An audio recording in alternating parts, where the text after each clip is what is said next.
रूसी IL-76 परिवहन विमान को मार गिराए जाने के बाद पिछली अदला-बदली को स्थगित कर दिए जाने के ठीक एक सप्ताह बाद रूस और यूक्रेन ने युद्धबंदी का एक बड़ा आदान प्रदान किया है।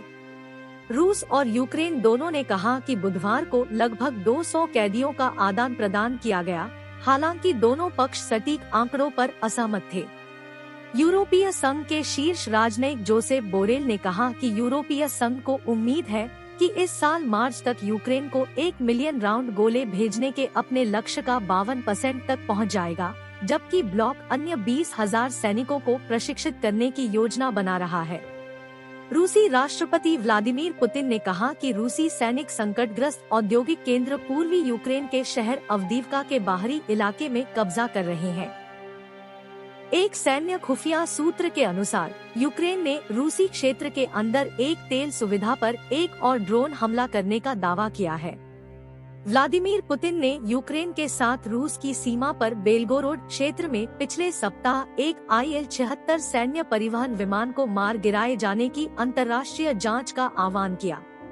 रूसी राष्ट्रपति ने कहा कि विमान पर अमेरिका द्वारा आपूर्ति की गई पैट्रियट वायु रक्षा प्रणाली से दागी गई मिसाइलों से हमला किया गया था, जिसकी यूक्रेन ने न तो पुष्टि की है और न ही इनकार किया है।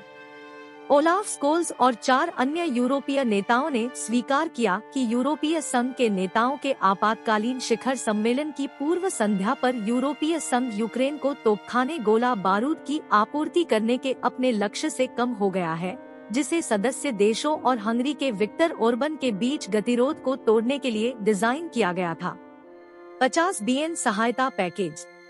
यूरोपीय संघ के विदेश नीति प्रमुख जोसेफ बोरेल ने ब्रसेल्स में यूरोपीय संघ के रक्षा मंत्रियों के साथ बैठक से पहले कहा कि यूरोपीय संघ को यूक्रेन के प्रति स्पष्ट प्रतिबद्धता दिखानी चाहिए, जिसे अधिक गोला बारूद की आवश्यकता है।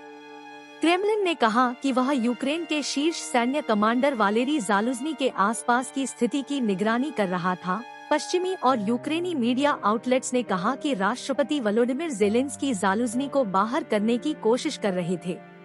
रूस के रक्षा मंत्री सर्गेई शोइगु ने उरल्स में हथियार बनाने वाली फैक्ट्रियों के दौरे के दौरान सैन्य निर्माताओं से कहा कि वे बेवकूफी करना बंद करें और स्वचालित तोपखाने प्रणालियों के उत्पादन को और बढ़ाएं। सेना ने कहा है कि यूक्रेन की हवाई सुरक्षा ने रात भर के हमले में रूस द्वारा लॉन्च किए गए 20 ड्रोनों में से 14 को मार गिराया, जिसमें एक व्यक्ति घायल हो गया और वाणिज्यिक इमारतों को नुकसान पहुंचा। मैं शेष दिन के लिए ब्लॉग बंद कर रहा हूं, लेकिन हम कल वापस आएंगे आपके लिए नवीनतम अपडेट लाने के लिए। निम्नलिखित के लिए धन्यवाद। तुर्की के एक अधिकारी ने कहा है कि रूस के राष्ट्रपति व्लादिमीर पुतिन 12 फरवरी को राष्ट्रपति तैयब एर्दोगन से मिलने के लिए नाटो सदस्य तुर्की का दौरा करेंगे।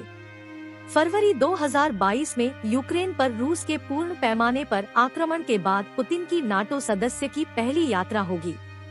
पुतिन की विदेश यात्रा का दायरा पिछले साल मार्च से सीमित हो गया है, जब अंतर्राष्ट्रीय आपराधिक अदालत ICC ने यूक्रेनी बच्चों को रूस में कथित निर्वासन, एक युद्ध अपराध के लिए उनके खिलाफ गिरफ्तारी वारंट जारी किया था।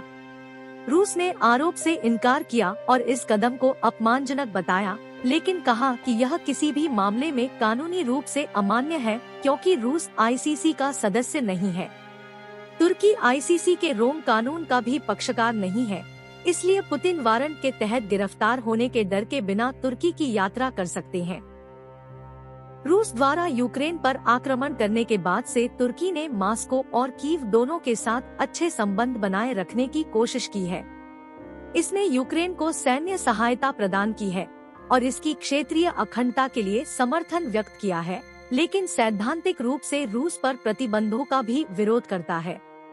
अंकारा रूस को तथाकथित काला सागर अनाज पहल पर लौटने के लिए मनाने की कोशिश कर रहा है, क्योंकि मॉस्को ने पिछले जुलाई में युद्ध के बीच यूक्रेनी बंदरगाहों से संरक्षित निर्यात का 1 वर्ष समाप्त कर दिया था।